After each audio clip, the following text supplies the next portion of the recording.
BST এর কোনো অনুমোদন এখানে পাচ্ছি না। এই ট্রেড লাইসেন্সের মেয়াদ 2019-20 অর্থ বছরের শেষ হয়েছে। নক করেন দেখি তো খুলে কিনা। আপনি ম্যানেজারকে আসতে বলেন আর এটা খুলেন। আমি যতটুকু জানি এখানে বিএসটি কাগজপত্র করা আছে। আপনি নিয়ে আসেন এই কাগজপত্র সহ এটা খুলেন।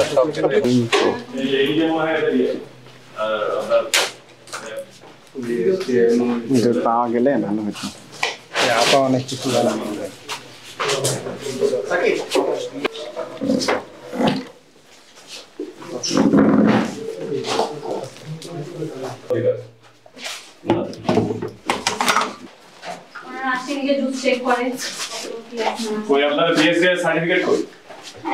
কোথায় আপনার ম্যানেজার আসছে?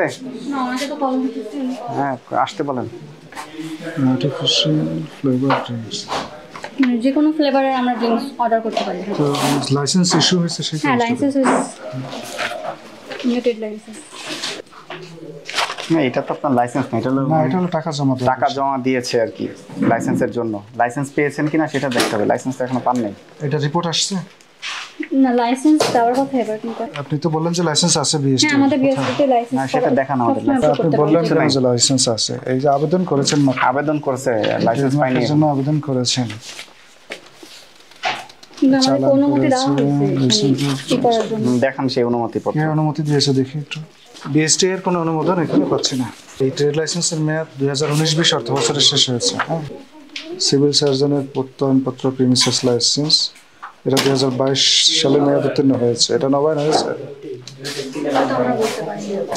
আপনার এখানে দেখলাম কিছু রং ব্যবহার করছেন, ওটা কি দেখেন প্রমাণ দেখেন। আপনার ওই রঙের মূল কৌটাটা নিয়ে আসেন। ওটা কি টিনের মধ্যে ছিল, টিনের কৌটা রংটা? যেই কাগজপত্র আপনি সাবমিট করেছেন এগুলো এখনো পর্যন্ত প্রমাণ করে না যে আপনার এই কারখানাটা বৈধ। রেজিস্ট্রেশন সনদ নাই, ট্রেড লাইসেন্স নিয়েছেন সেটি 2 বছর আগে মেয়াদ উত্তীর্ণ হয়ে গেছে।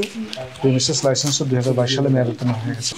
যে আপনাদের যে অনিয়মটা আমরা তদারকি করে পেলাম, অবৈধ প্রক্রিয়ায় খাদ্যপণ্য উৎপাদন প্রক্রিয়াকরণ, যেটা ভোক্তা অধিকার আইনের 43 ধারা লঙ্ঘনের অপরাধ, ঠিক আছে? এর জন্য সর্বোচ্চ 1 বছরের কারাদণ্ড সহ 1 লক্ষ টাকা জরিমানা অথবা উভয়দণ্ড হওয়ার বিধান রয়েছে। তো আপনাদের যে অনিয়ম এটা তো আপনারা স্বীকার করছেন, ঠিক আছে? আপনাদেরকে আজকে সতর্ক করে 50,000 টাকা অর্থদণ্ড প্রদান করা হলো।